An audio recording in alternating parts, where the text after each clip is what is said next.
Comix Zone is a 2D side-scrolling beat-them-up game developed and published by Sega for the Sega Genesis console and released to North America on August 2nd, 1995. It stars Sketch Turner, a struggling comic book artist and musician who gets sucked into his own comic book by the evil Mortis who escaped Sketch's comic book and dragged Sketch into its pages to kill him.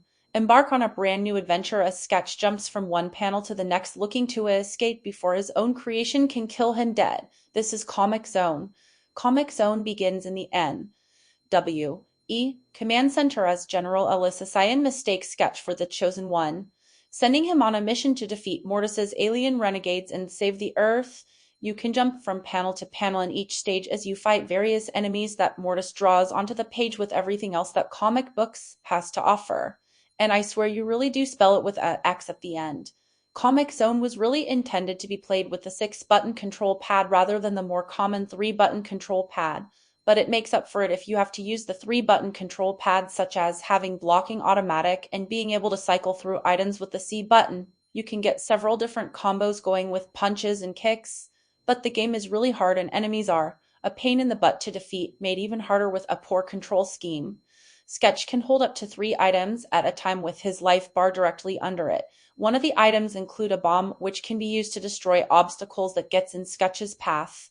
Another is a rat named Roadkill, who can reach dangerous places that Sketch can't and can find items by tearing out a piece of the page in the background.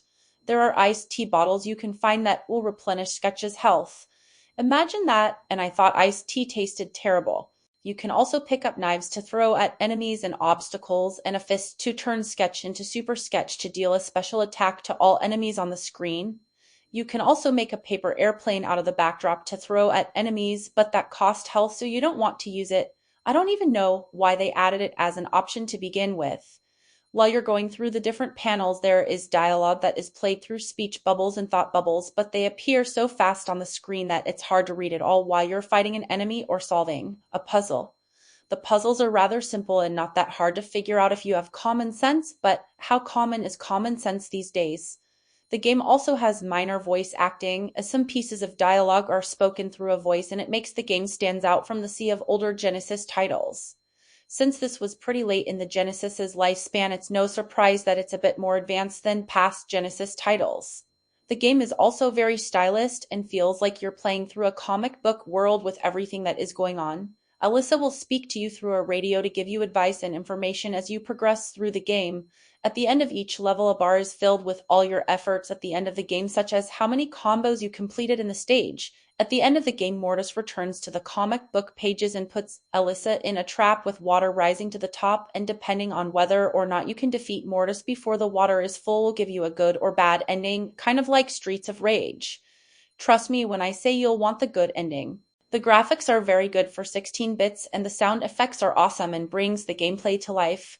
The music is pretty good too and gives you a nice set to listen to as you jump from panel to panel.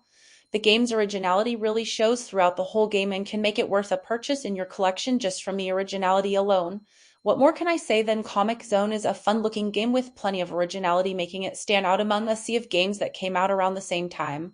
While the controls aren't the best and the game itself is really hard to get past just the first few panels, it's worth it at the end of the day to see the rest of the game, and there really isn't anything like it available on the Super Nintendo.